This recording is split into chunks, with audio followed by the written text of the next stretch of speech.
Министерке, добар ден. Неодамна како дел од владина делегација во Брисел, меѓу другото имавте средба и со генералниот секретар на НАТО Столтенберг. Една од темите на разговор беше Украина. Какви насоки добивте во однос на македонското делување таму и што конкретно е договорено во тој дел? Да, имавме исклучително успешна посета на Брисел, која започна всушност со средбата со генералниот секретар Столтенберг и се одржа во седиштето на НАТО. Клучната порака која ни беше соопштено лично од генералниот секретар е дека Република Северна Македонија е важен сојузник во НАТО и секако дека ја поздрави нашата улога во промовирањето на безбедноста, стабилноста и напредокот во регионот. За држава која стана членка пред само неполни 2 години, ова е признание кое покажува дека процесите продолжија и по формалното зачленување и дека Република Северна Македонија е сојузник кој активно придонесува во алијансата. Во таа насока и председателот на владата, премиерот Димитар Ковачевски и генералниот секретар Столтенберг се согласија дека и по сите прашања Република Северна Македонија постапува едногласно и со силно единство со НАТО алијансата, како што впрочем и во случајот со прашањето со Украина. НАТО и Република Северна Македонија се разбира, го поддржува територијалниот интегритет и суверенитет на Украина и ги користат сите механизми со преку кои сакаме да постигнеме деескалација на состојбата и решение преку диалог и преговори.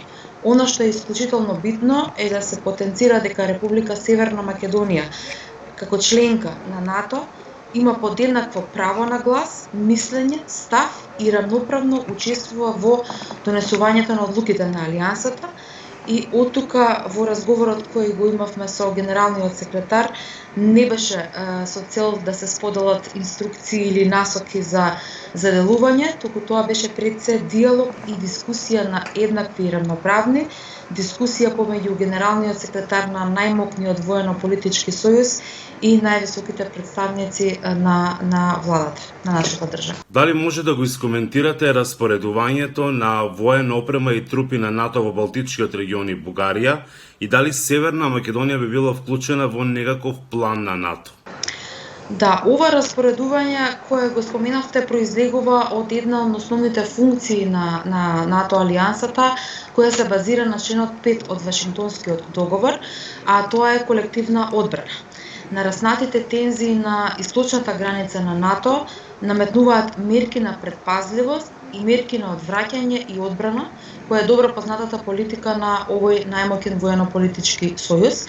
За екснатото присуство, истурено присуство кое го споменавте во Балтичките земји, е операција на НАТО која всушност трае неколку години и на тој начин, преку таа своја операција, НАТО ги обезбедува своите граници и ја зголемува безбедноста на своите членки. Дали деновиве имавте разговор со амбасадорката на САД во земјава, бидејќи имаше информација дека таа веќе се сретнала со министерот Бујар Османи и дека разговарале за поддршката на Северна Македонија во делот на Украина?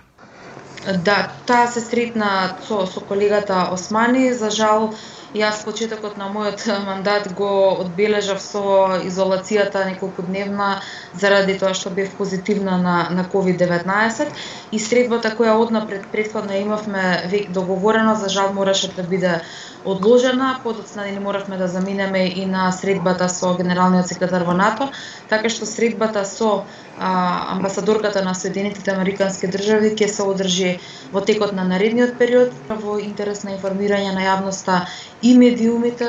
Детално ќе известиме за тоа што биле точките на разговор и кои пораки сме си ги разменили. Дали Северна Македонија е подготвена да испрати своји војници во Украина или било каква друга помош? Дали веќе се разговара на таа тема? Да. Медиумите веќе ја пренесоа изјавата на генералниот секретар Столтенберг, на која се повикувам заради тоа што нашето действување по ова прашање е на линија на НАТО алијансата, а тоа е дека НАТО нема да испраќа своји трупи во Украина, затоа што Украина не е земја членка на НАТО. Сакала да ги искоментирам, односно да ги демантирам сите оние лажни вести кои беа објавувани еден краток период и во кои што се дава негативни референции или коментари, би рекла, за нашата армија а тоа е дека нашата армија нема капацитет генерално, не само за како членка на НАТО, и тие би ги нарекла апсолутно неточни и дека се дел од една хибридна војна која се води против НАТО сојузниците, против владите кои ја поддржуваат политиката на НАТО и се разбира нашата армија е дел од таа хибридна војна. Затоа и нашата армија се најде на мета на овие хибридни действувања.